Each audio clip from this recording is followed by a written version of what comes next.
we'll just give a minute or two for people to come in.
All right, everyone, we're going to be starting momentarily here. We have almost 400 people registered for the webinar today, so we're expecting a lot more people to join us. But in the interest of everyone's time, I think we'll go ahead and get started with today's webinar. Sorry. on launching World Hospice and Palliative Care Day 2022 in your community. We've got a great group of panelists with us today. Please mute your microphone, Stephen. Okay.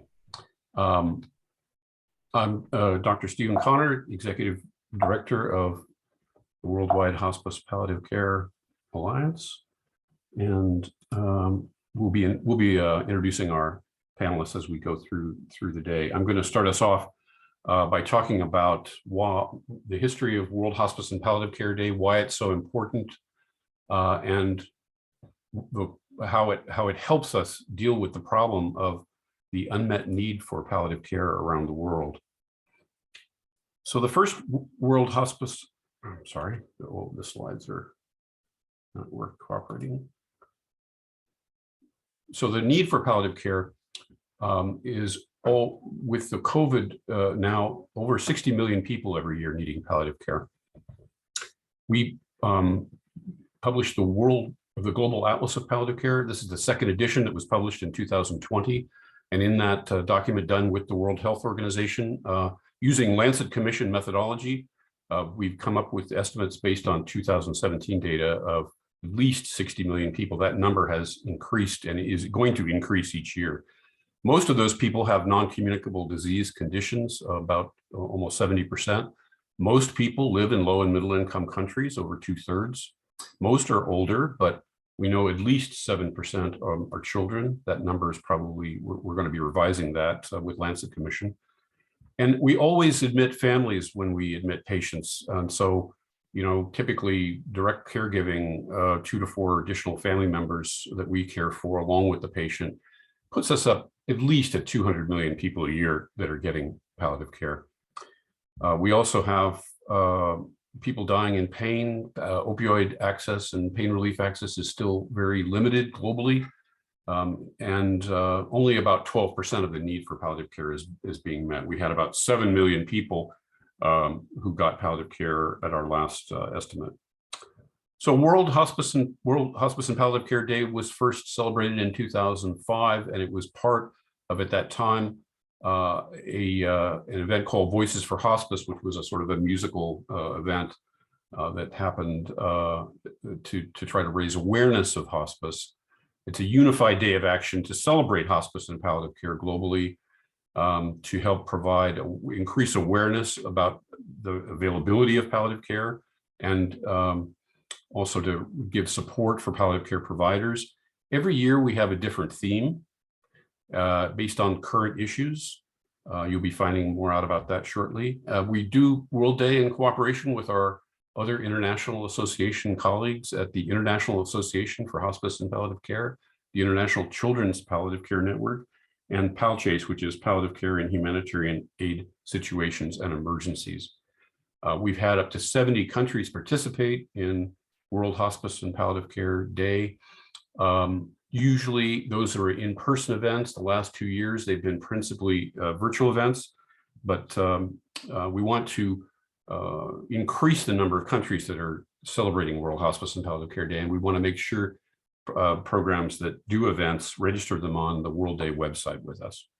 So now I'm going to hand over to one of our WHPCA trustees, Ido Banak, who's President and Chief Executive Officer of the National Hospice and Palliative Care Organization in the US, and was one of the people who helped us develop the theme for this year, which is Healing Hearts and Communities with a focus on grief and loss. Ido, over to you.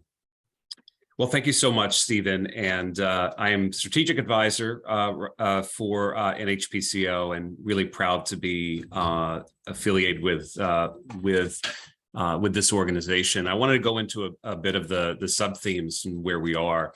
First of all, it just seems to me, and I think it seems to all of us on this call, that we are, as a community, a world community, united in grief and humanity. And if that wasn't clear before the COVID-19 pandemic, it's been made doubly clear now, as millions and millions of folks who have lost people to COVID-19 are dealing with the repercussions.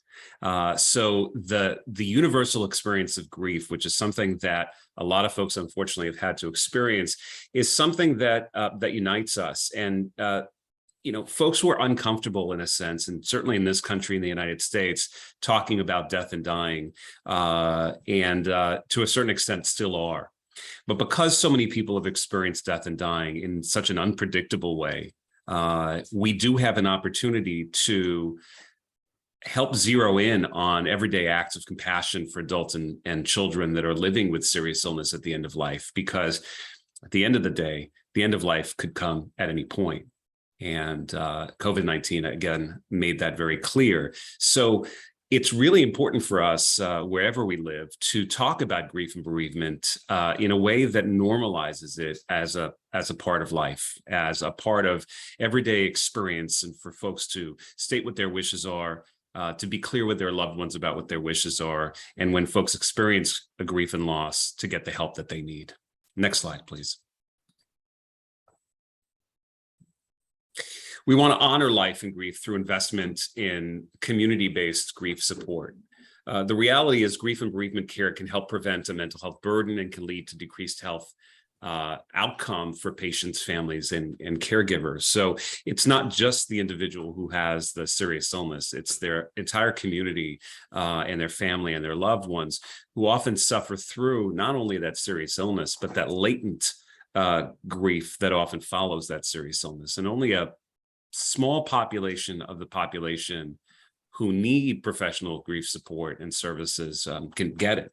In the United States, it's often pointed out that we have an organized hospice benefit, and along with that hospice benefit comes grief and bereavement support. Well, the problem with that is that many people, half of people eligible for hospice care in the United States, don't get it. And many of the people who are not eligible for hospice care and die from a serious illness, and COVID-19 is a perfect example, aren't eligible for hospice care, don't get hospice care, and as a result, don't receive any grief and bereavement care. So what we're advocating for and what we want to focus on is investment in a community benefit that's a critical component of a compassionate world that tends to the needs of its communities, that deals with the behavioral and psychosocial outcomes of grief and bereavement, and that prevents the isolation and the feeling of that we're alone in our grief, when in reality, again, with COVID as an example, we're united, unfortunately, with millions of other people who have suffered grief due to the same serious illness. Next, please. So we need to see grief as, from a global perspective, as a major consequence of humanitarian crises. It's estimated that for each death, up to 9 people are directly affected by loss. So if you look at the millions of people who have suffered from COVID and you multiply that by 9, that gives you a rough estimate of how many people are dealing with grief and loss right now, just from that disease. Given that 120 million people died over the past 2 years, we're dealing with that times 9. And you see how many of those folks died from COVID. So we have over 1 billion people who are experiencing bereavement. And that is a significant need for society that is often unmet. Prolonged grief leads to many physical manifestations, leads to many illnesses for the individuals themselves. And so, even if we're not doing this from a humanitarian perspective, which we argue we should absolutely do it from a financial or a spiritual or a social or any other perspective, because the fact is that we have this massive need out there for grief and bereavement support. Next, please. So we want to focus a bit on, so I'll fix that. Now I pause and I'm going to hand it over to, No, go ahead. I keep going. Okay.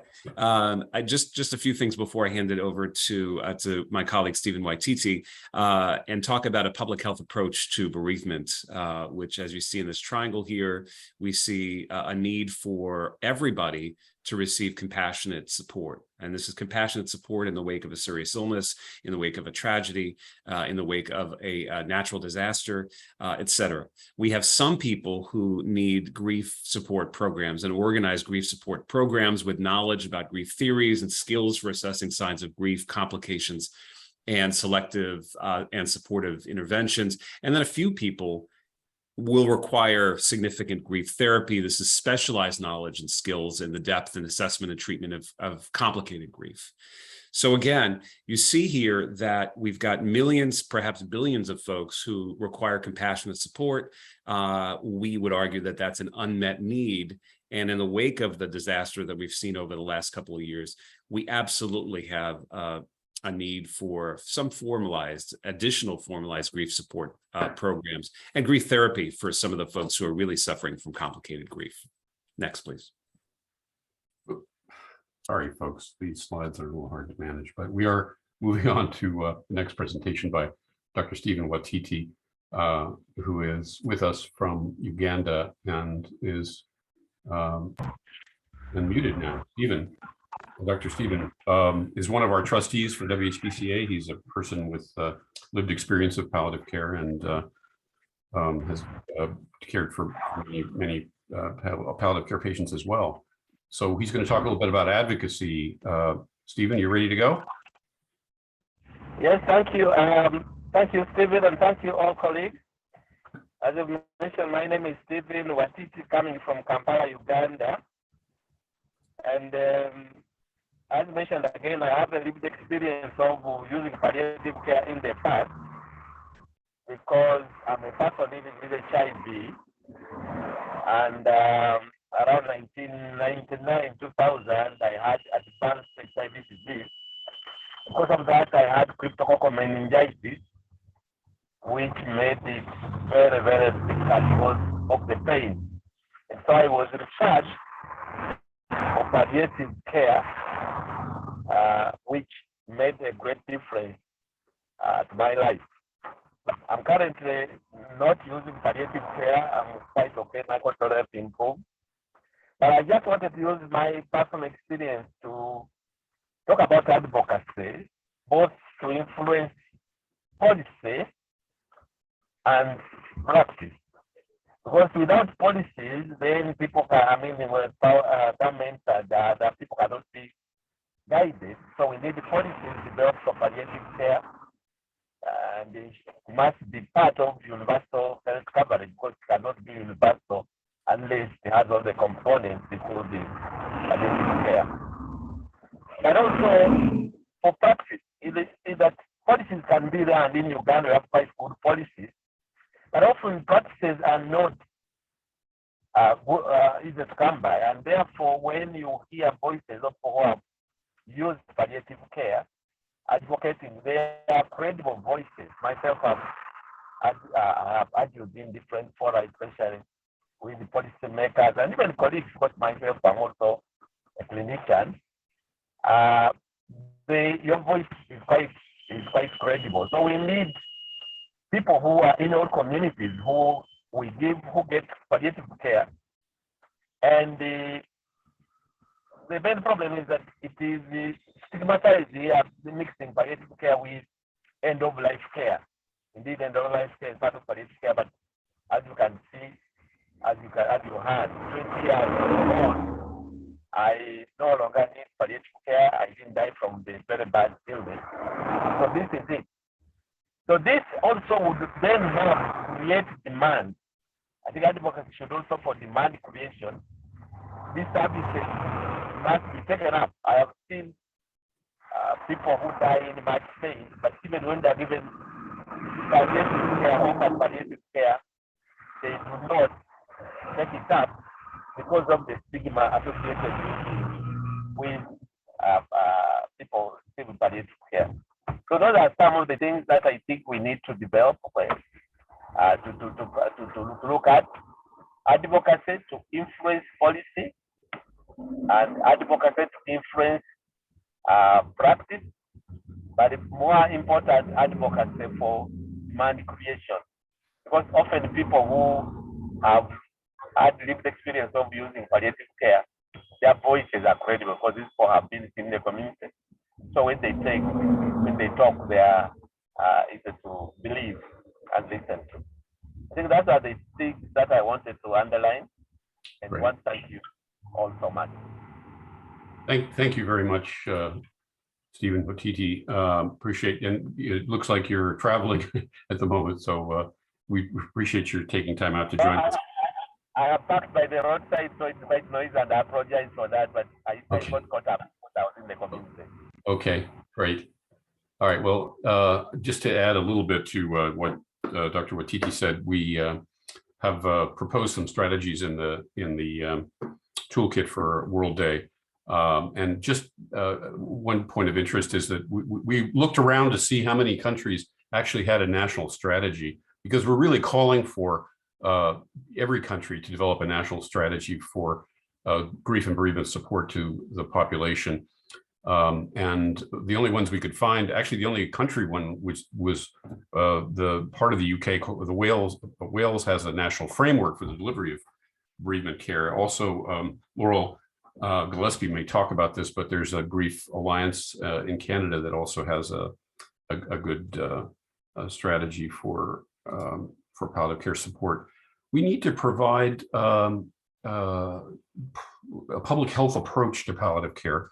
And so from a primary, secondary, and tertiary level, we need to educate people about grief support by having things like a national day of mourning for, particularly for the people we've lost, due to COVID. But I think that could be just a national day to emphasize the importance of grief for everyone experiencing grief in a country, to have social support, readily available support groups, and also to have support for those who are having a particularly difficult time with grief, including those in humanitarian crises, but also those who are experiencing prolonged grief difficulties.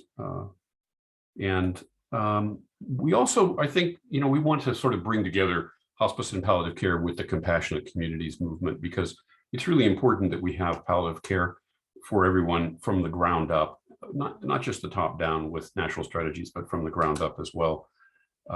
So that we provide the kind of support the communities need, including employers having more flexible leave policies, more community engagement, and actually access to hospice and palliative care is important, because people who get hospice and palliative care as a group tend to have fewer complications when they're experiencing grief after the death of a loved one.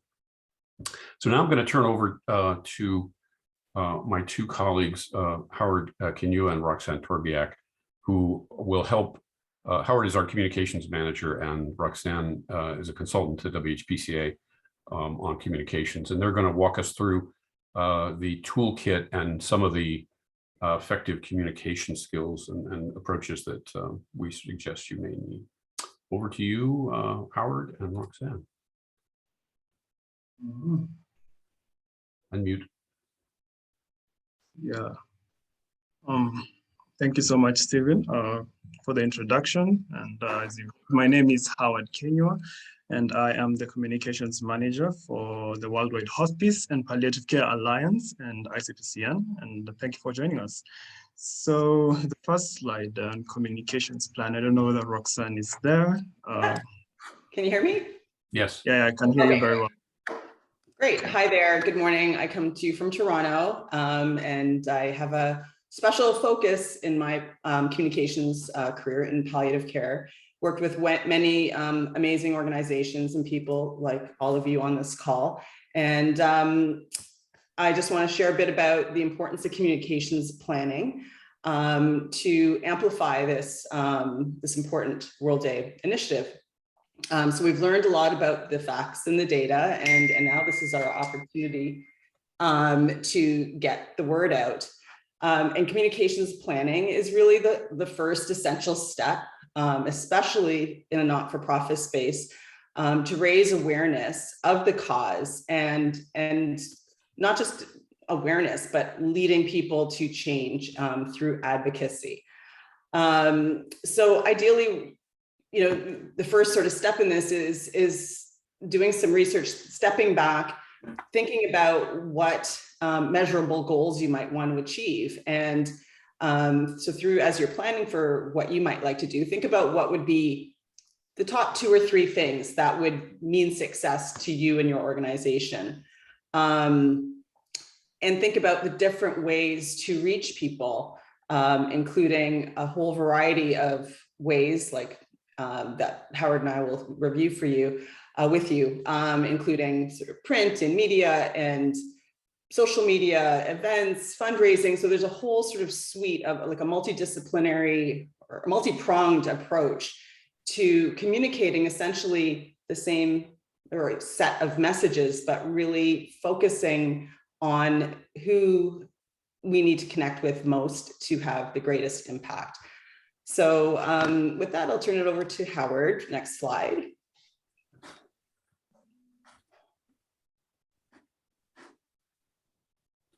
Okay, thank you, Roxanne. So the communications planning toolkit. So we launched it about 2 weeks ago, and it includes useful resources.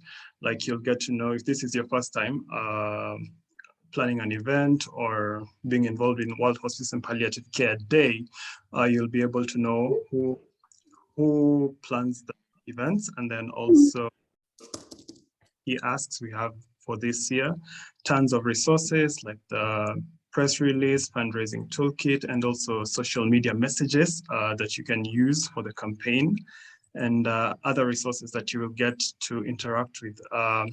And by the way, the resource is actually live in our website. That's the WHPCA website, and you can find it with other resources. Next slide, please.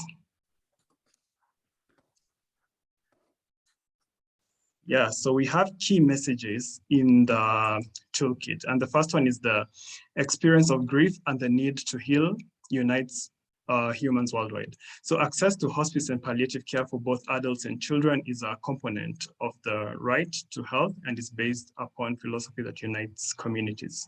So it doesn't matter what culture you come from or what part of the world you come from. Grief, it unites us all. As humans, it is part of life, and we all experience grief at one point in our lives. And palliative care is the active holistic care of individuals across all ages with serious health-related suffering due to severe illness, and especially of those near the end of life. And it aims to improve the quality of life for patients, their families, and the caregivers. So palliative care provides support to family and the caregivers during the patient's illness and following death by including bereavement support.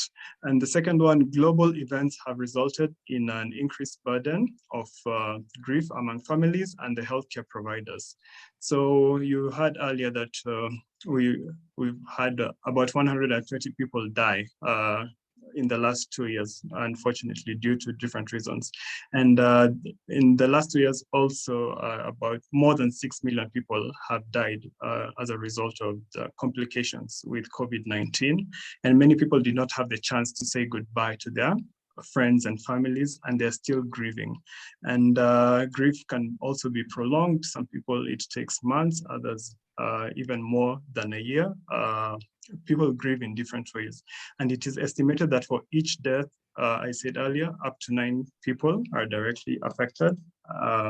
We've already gone through that. And the tremendous strain on healthcare during the pandemic has resulted in unprecedented grief and suffering for staff who continue to provide care. So even people who work in the healthcare sector are also affected by grief. And the third one is fostering a healthy grief experience is essential to resilience, building wellness, and improving health inequality in communities. So hospice and palliative care services are essential in providing grief and bereavement services to patients to prevent, I beg your pardon, a mental health burden that can lead to decreased death. And the last one is community-based bereavement support is the foundation of a compassionate community. Investment in professional and community services to support grief and healing are critical. So while professional services for grief may be required by a small percentage of the population, the vast majority of people will benefit from compassionate communities that prevent isolation and foster social cohesion. And the pandemic disproportionate impact on vulnerable populations has increased the grief burden in countries with the least access to palliative care services. So this includes people living in countries with limited resources, and as we heard earlier, people living in low and middle income countries. And so it's good to have community-based bereavement support so that you don't feel alone, you don't feel isolated when you are going through grief. Next slide, please. So using that set of messages and beginning your communications planning, a really first important step would be to determine who you want to target these messages to and these communication strategies. So we call it like your target audience, and you ideally would have at least two sort of categories of target audience, your primary and your secondary target audiences. And in your primary target audiences, you want to think about what individuals and organizations, groups have the most influence and perhaps decision-making power that support our vision for palliative care, for grief and bereavement, and engage with that group and communicate together to help amplify these strategies and these messages. So there's some examples there of types of groups of people living with palliative care needs, patients and families, donors, activists, celebrities, and I think even thinking outside of the typical sort of circles is really important, because you want to think about who has influence. And the thing about palliative care is it is something, serious illness, grief, death, this affects each and every one of us.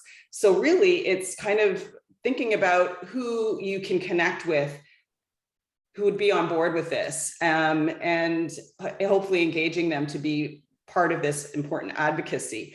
Of course, governments, policymakers, ideally be in a primary audience group, because we want to make sure we can try to move the needle on all of the important work that needs to be done globally. Next slide, please. So these are just some questions that might help you, define your audiences, who needs to hear your messages, who are the influencers, who must be moved to action, who has the greatest impact on the campaign's outcome, and who's missing from the conversation is a question that I feel is very important, not just for this campaign, but in general, and all of this applies to your work organizationally. But who are we not communicating with? And this often leads you to a really important place with equity and thinking about who should be part of the conversation, who might not have access to services that we could engage with to help, again, amplify the need. So this is just a little bit of an overview on target audience development, and really encouraging you to sort of think about how to stratify your messaging to people who can help make a difference and carry this important cause. Next slide. Yeah, so on spokespeople, when you want to choose a spokesperson or spokespeople for the event or the campaign this year, you can choose an individual who has authority and credibility in your field and can help in your advocacy efforts. So this can be someone who's maybe well-known or prominent, preferably in the health sector, or someone who's actively involved in palliative care in your nation, and preferably has some level of influence, and they can be able to push your advocacy, help you in your advocacy efforts to bring you closer to your goals, the goals that you have as a nation or as a region. So you need to be very strategic on who you want to be the spokesperson. And then someone who has a genuine interest in your campaign or activities. So maybe someone who is very passionate about palliative care, someone who's engaged in the community, they have demonstrated, maybe they have some years of experience in palliative care or palliative and hospice care, that's preferably, or someone maybe in the health sector who has a genuine interest in palliative care. And then someone with good communication skills. So maybe someone with good oratory skills. And this one is desirable, but not really essential, because these are things that you can work on. So maybe someone who can articulate themselves really well and be able to communicate your message effectively. And then someone who has the ability to stay calm under pressure and or handle negativity. We know that once the message is out there, you don't know how your message is going to be received. And so you need someone who's very calm, someone who's going to hold their composure. So regardless of the outcome, you don't know whether in this campaign, whether the efforts will bear fruits or not. So it's difficult to say, but once you're out there, and many people in low and middle income countries have tried many times to advocate for these services, but they haven't had a lot of traction. So yeah, that is a good skill to have. And finally, you can provide media training using key messages in the toolkit. So as I said earlier, the toolkit is loaded with resources, and one of them is on how to train spokespeople on how to conduct themselves with the media, and also to present themselves during these campaigns. Next slide, please. Thank you, Howard. And just building on that and connecting the bit about target audiences, you may wish to have, if you can, a few more than one spokespeople, depending on your target audience. You might want to think about who's the best spokesperson in with one major group, for example. And moving on to the power of storytelling, I think this is really the most important part of communications in palliative care, is the storytelling. We learned about the facts and the data, and those are undeniable. It's the storytelling and the human experiences that bring this to life and resonate with people. And so finding those stories is a really important part of this campaign and your future communications initiatives. We say that emotions trump facts, and sometimes that's not necessarily a good thing, but in this case, when we're altruistic about the facts and the stories, it's pretty powerful. So working within your circles to find people who are interested in sharing their stories, perhaps as a caregiver, a family member, a patient with lived experience, who can talk about the need for grief and bereavement services. And again, coupling those with the facts and data that we've provided in the toolkit. As part of this campaign, we are introducing what we're calling good grief stories. And we were asking for people to submit stories showcasing programs or people experiencing grief, bereavement, or services directed to this group of people, so that we can, collectively share and learn from each other.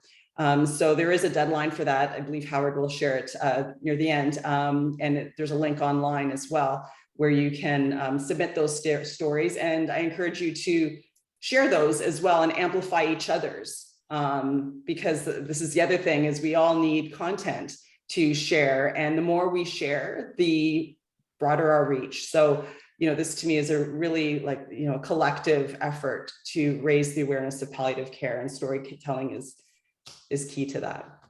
Next slide, please.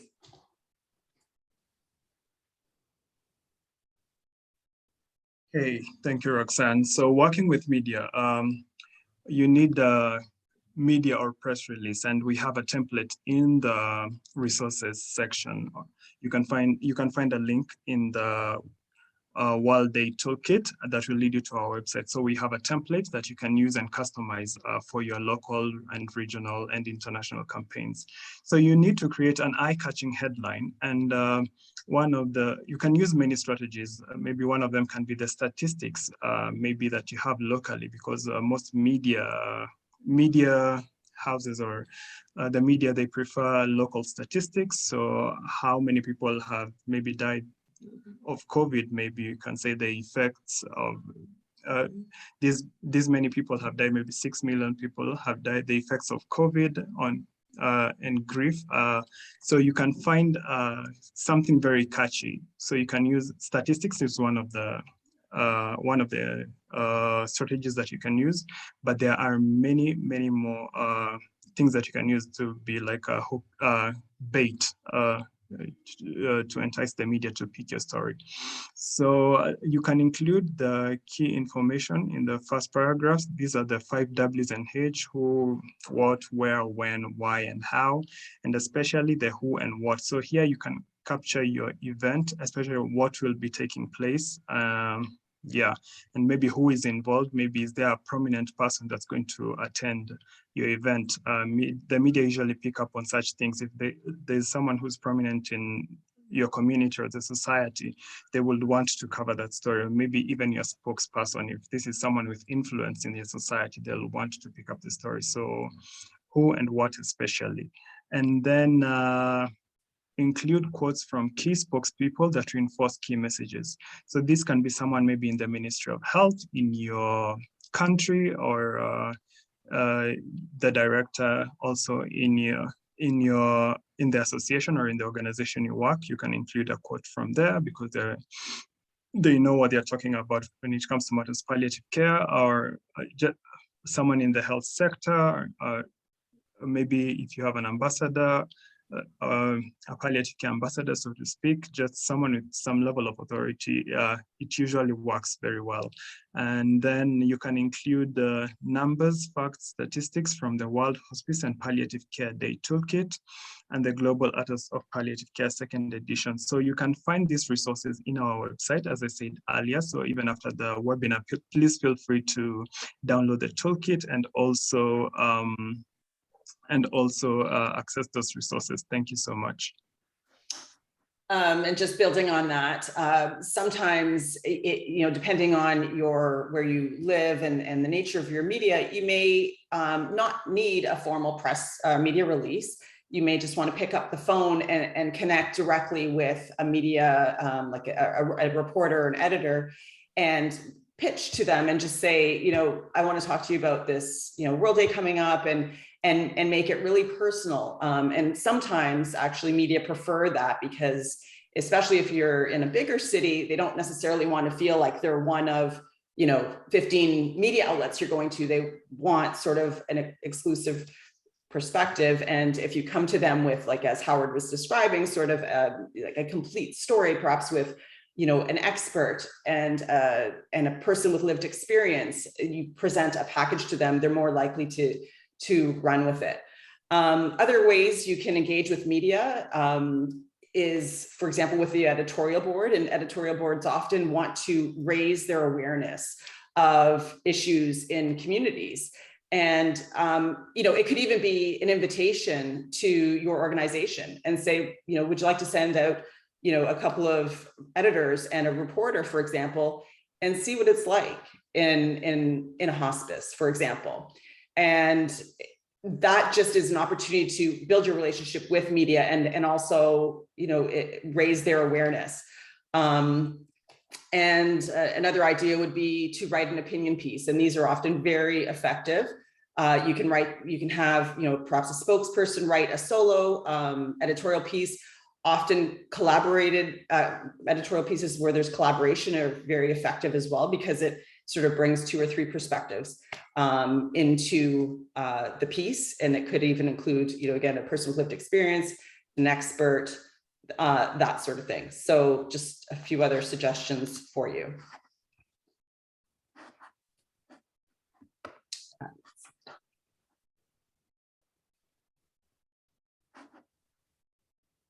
Howard, you're muted. Howard? Oh. Sorry about that. Yeah. So on social media, you need to understand the goal of the campaign. So as Roxanne said earlier, you need to have that SMART goals, specific, measurable, attainable, realistic, time-bound, and also relevant. And decide how to promote the campaign on each channel. So you have different channels, maybe Facebook, Twitter, and we have brief paragraphs on how you can best utilize these different platforms. So there's you will find those resources in the toolkit. And then you can create a content calendar for World Hospice and Palliative Care Day. So you can decide how often do you want to share these messages and what is the frequency. At least once a day can work. And maybe as you get closer to World Hospice and Palliative Care Day, they can be maybe 3 in a day. And then, yeah, you can plan your calendar. And then create and use World Hospice and Palliative Care Day supporting visual content, which you can find in the toolkit and also in our website in the resource section. We have posters, we have in different languages as well. So you can find all those resources. And then you can schedule posts. So you have different softwares that can assist you in this. Twitter has an inbuilt scheduling. You can be able to schedule when it comes to Twitter, but you also have other tools like Sprout Social, Hootsuite, and the like. You can schedule posts ahead of time, and then you can monitor and respond. So it can be an interactive way to respond with the people, your followers on social media. So you can have like, if they comment or if they ask questions, you can be able to respond to that. And then you can follow up after the World Hospice and Palliative Care Day campaign if necessary. So it depends on the feedback that you got from people on social media. So you will be able to determine whether it's something that you'd like to follow up further, even after World Hospice and Palliative Care Day, to create more awareness, build partnerships, and yeah, and such things. And then you can analyze the responses and adjust as required. So this is more of feedback. So you can look at the feedback that you've gotten, and then you can see how to adjust your social media strategy on when it comes to campaigns. And also maybe you can also use it for monitoring and evaluation for this specific campaign. Next slide, please. So you may wish to create an event as part of your communication strategy around World Health Day on October 8th. So if you do, a few things to keep in mind.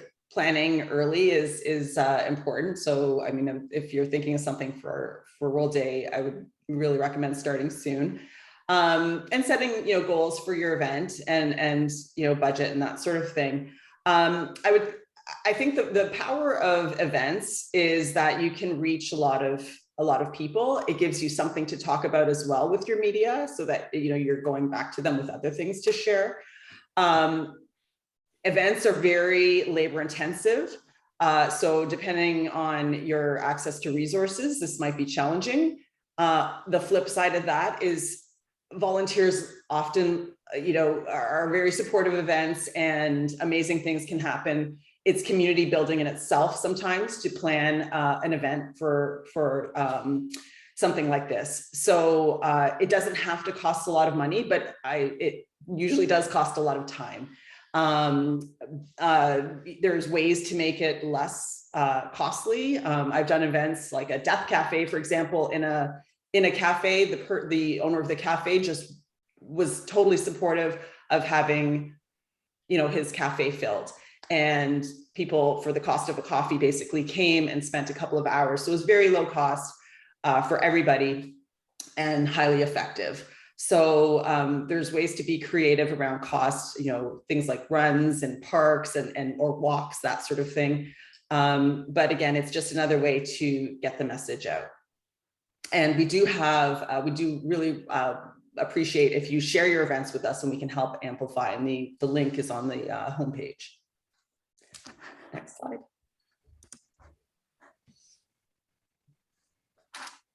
Yeah, and on fundraising, just building up from Roxanne's what she said, and remember to always adhere to your local health guidelines when fundraising during a pandemic.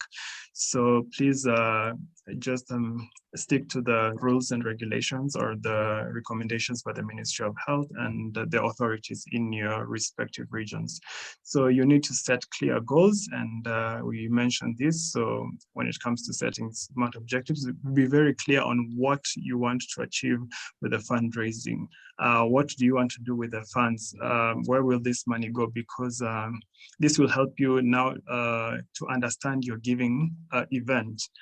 So when you understand a giving event, so it makes it easier when you are trying to convince people to donate to your fundraising campaign. So people want to know that the money they're giving will be put into good use. So yeah, so when you set clear goals, and you need to understand your giving event, and also, will this be a one-day event? Will this be 1 week? Is it something short-term? Is it something long-term? Yeah, you also need to be very clear about it. And then you need to utilize partnerships. So this is with the different maybe member organizations, the partners that you have. They can help you to just blow the trumpet and let people know that you have a fundraising. They can also use their digital social media platforms, and also they can use their resources to help you get the word out there that you're actually having a fundraising campaign. And then you need to sustain momentum. So as I said earlier, you need to know, is it a one-day campaign? Is it 1 week? Is it 1 month? Is it going to go beyond the World Hospice and Palliative Care Day? And you need to have the same momentum. You don't just start with a hype and then it just slumps from there.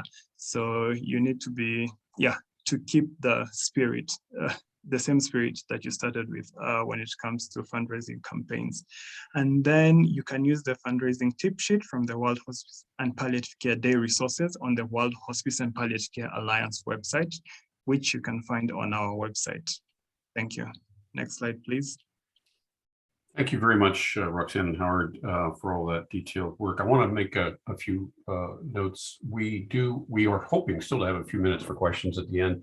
Please put your questions in the Q&A section so we can address them at the end of the presentation. I want to mention that we are going to have a recording of this session and slides that we'll put on the World Day resource page for you to link to. And we do have, as Howard mentioned, we are translating the toolkit into a number of languages. The Spanish translation is already posted, but we'll also soon be having French, German, Portuguese, Chinese, and Russian available on the website.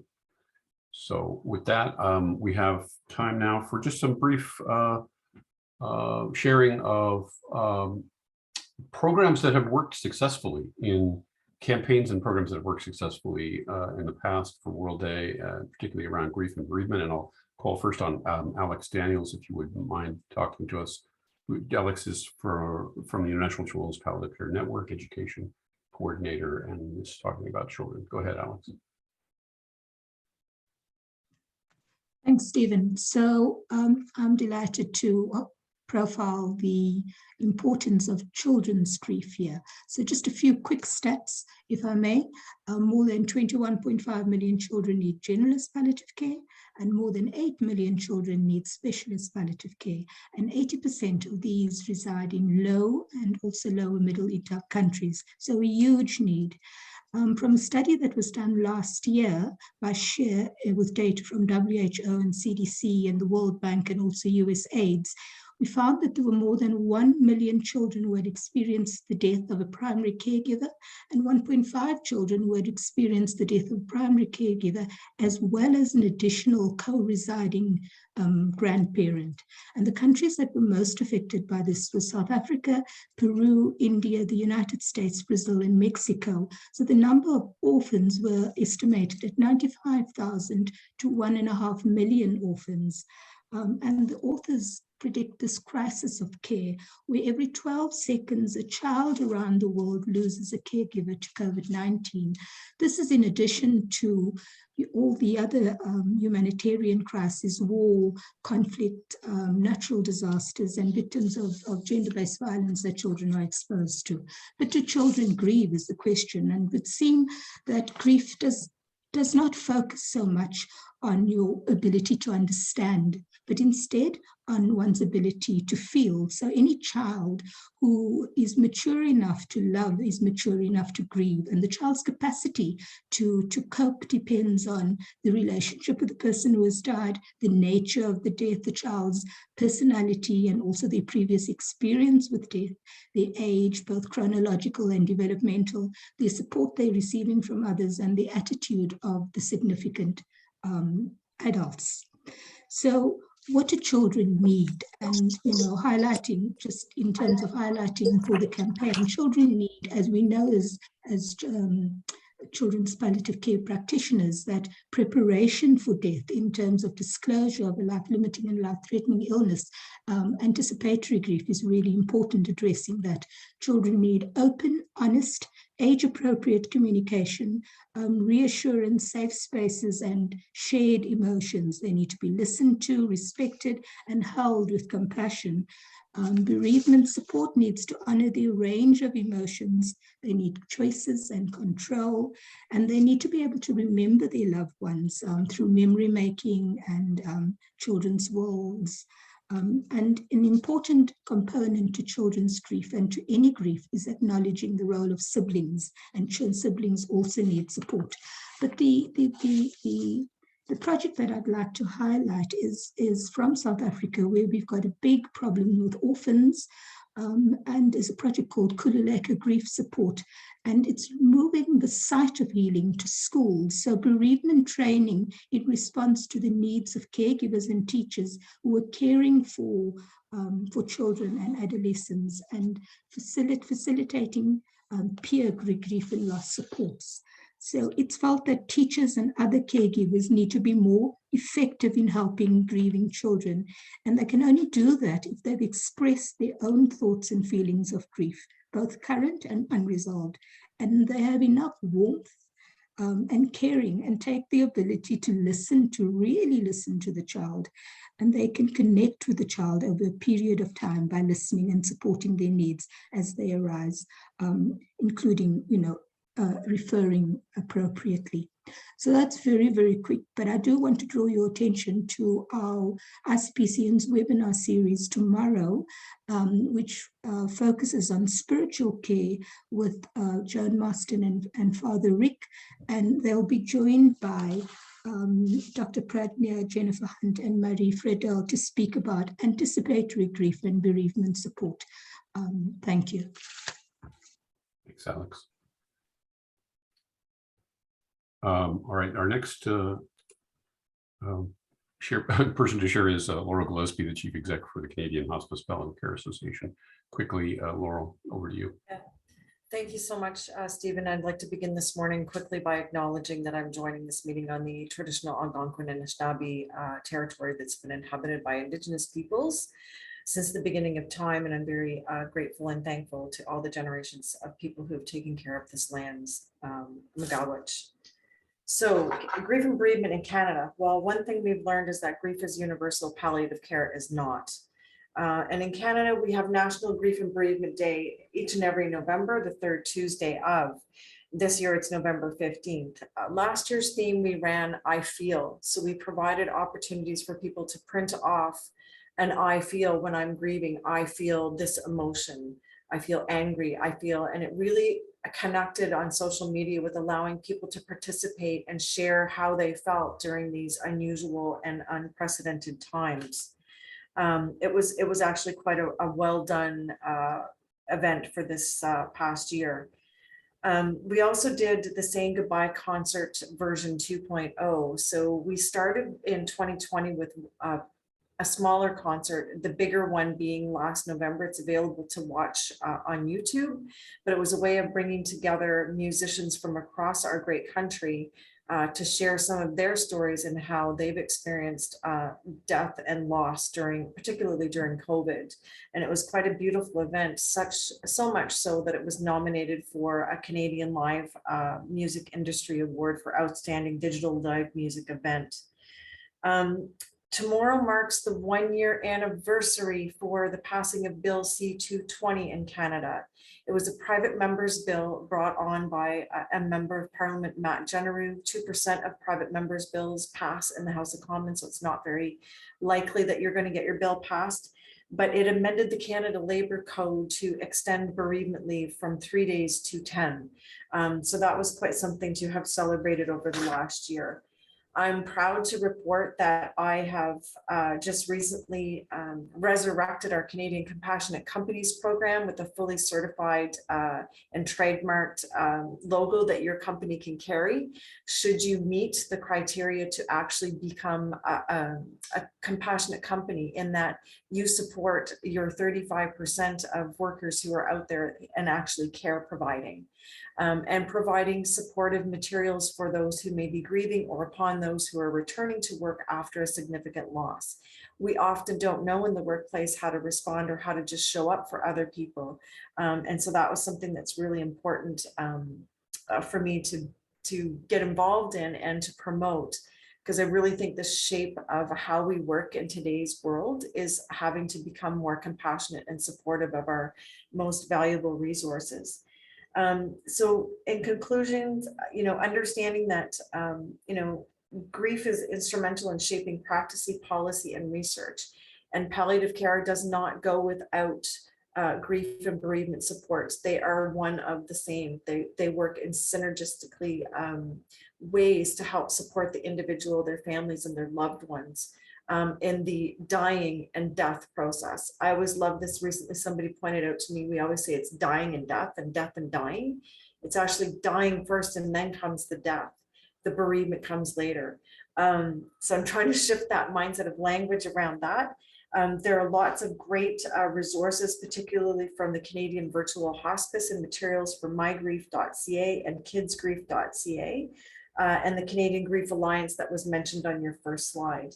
And with that, I will wrap up, and Stephen, you can hand it off over to you. Thank you very much, Laurel. Next, we have Dr. Ednan Hamza, who's also WHP, both Laurel and Ednan are trustees for WHPCA, but he's the Chief Executive Officer for Hospice Malaysia and heads the Asia Pacific Hospice Palliative Care Network.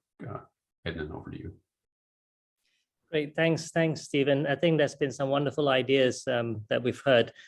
Certainly in the Asia Pacific over the last 2 years, we've had quite a lot of harrowing stories that's coming out from COVID. And one of the things that we did certainly last year was thinking about reflective writing. And we put out a call for writings and poetry from the whole region to be put together. And we had over 800 submissions. Many from healthcare workers, physicians, nurses, as well as caregivers and patients, as well as and writers as well. And they came from many, many different countries. They were in roughly about 12 or 13 languages.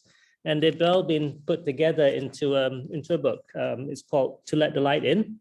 It's available certainly from APHN if you look on the website there.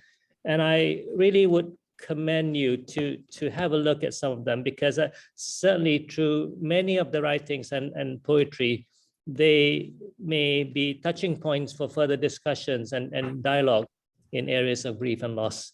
So that's the one thing we felt has been very, very useful over the past year. Thank you very much, Edna. Appreciate that. We're going to run over just a few minutes, if you'll bear with us. We started just a little bit late, so I want to turn it over to Dr. Julie Ling, last but not least, Chief Executive of the European Association of Palliative Care and also Chair of the WHPCA Board. Over to you, Julie. So mine's a slightly different, coming from a slightly different angle. Europe was the epicenter, or for a long while, of COVID. And we know that globally 6.5 million people died of COVID. And one of the big issues was that people couldn't be and continue to have this problem through public health advice not to be with their relatives when they're dying. So there was an amazing, I think, social media campaign. This is one of my secrets. I'm a knitter, and the people were knitting 2 hearts, and one was to stay with the patient and one given to them by healthcare professionals or those caring for their dying relative or friend, and the other one was to be kept by the family. And I just think it's such a simple idea. It happened, it spread virally across the internet, and I just think this is a really simple campaign. It really fits with our heart, healing hearts message, and I just think it's something that if you didn't see, you should go away and Google it, and you will see so many places. And I just think it's a really simple and lovely idea that will really help people with their grief and bereavement. That's me. Thank you. That's great, Julie. Love that idea. That's excellent. We have only gotten to questions in the Q&A, which I've answered, but just to frame those from King George V Memorial, question about which we've, I think, addressed about the recording, which will, if you go to our World Day website on our web page, you'll find links to the documents after this meeting. And the second was, is there a timeline limit for registration of the event from Wawa Mint Zoo? And we have people do events sometimes just because of timing before World Day, and sometimes after World Day, a little after World Day. So yes, please register your event whenever you can, preferably before the end of October. But we know that there are lots and lots of events that go on that we don't even hear about. So we really want to increase, the number of people who actually put events up on the World Day website, so we have a better idea of just how much impact World Day is having globally. And please feel free to share your ideas on the website if you have creative ideas. We're looking for, as Howard said, for good stories about programs that work, good grief programs in effect. And so let's network, let's stay in touch, let's have a really successful World Day this year, and particularly pay attention to all the people who are out there feeling pain from grief and loss and needing access to palliative care. So on that, I want to thank our panelists for a great session today, and stay in touch with us. Keep in touch, take care, and do good work. Bye, everybody, for today. So long.